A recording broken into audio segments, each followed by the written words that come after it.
key part of communication is writing effectively. Before you put pen to paper, it's important to understand your reader's needs, outline the structure for the document, and have a clear objective. The objective isn't limited to the subject, so ask yourself, what am I trying to achieve? With the answer, construct a target statement clarifying the desired outcome for your writing that describes the intended action, not the content of the document. It's important to acknowledge any hidden objectives you have that could negatively influence your primary aim. These relate to what you want to do and how you want to make the reader feel. For example, venting your feelings to make the reader feel guilty.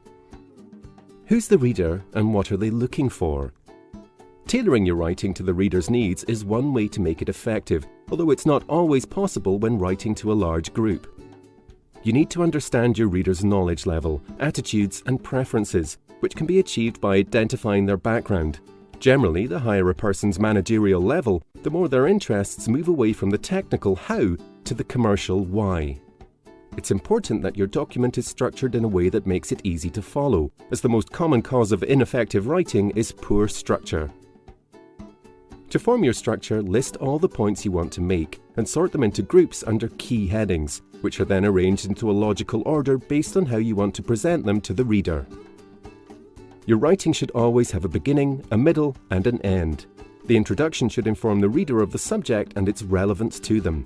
The middle covers the full findings of your research into the subject, while the conclusion summarizes the key points and covers what should come next. Once you have a plan for the structure, you can start drafting the document. It's recommended that you leave the introduction for last, as the document will evolve as you're writing, impacting on what you need to include in it. It's also best to start with the easiest part, the middle. Don't try for perfection straight away. Remember, you can always go back and edit later. If you're struggling with a sentence, accept the best version you have. Move on to something else and come back to it later. A solid block of writing is intimidating, so break it up into paragraphs to make it easier to read. Paragraphs are distinct sections within a document that express a single point or idea. Consisting of one or more sentences, they're usually indicated by a new line or indentation in the text. Another way to break up text is to use bullet points to convey several closely related points, which also helps the reader absorb and remember information. Professional writing is achieved through the economy of language. Your meaning can be lost in the fog of unnecessary words, so look for shorter alternatives to long, complicated phrases or words. For example, instead of using consequently, use therefore.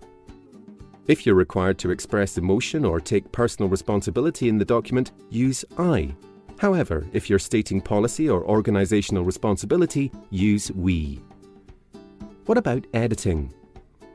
Editing your writing can make all the difference to its effectiveness, as it allows you to pick up and correct flaws.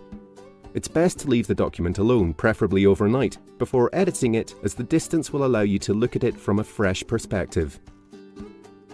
Always edit your own work first, reading through the entire document to ensure it flows before focusing on the language and content. It's good practice to also ask a colleague to read through your work and identify any missing points or unclear passages, but don't ask them to rewrite it. Remember, you have an obligation to your readers to write effectively by balancing brevity and clarity. To achieve this, outline your objectives before starting, be economic in your use of language, and always edit your work.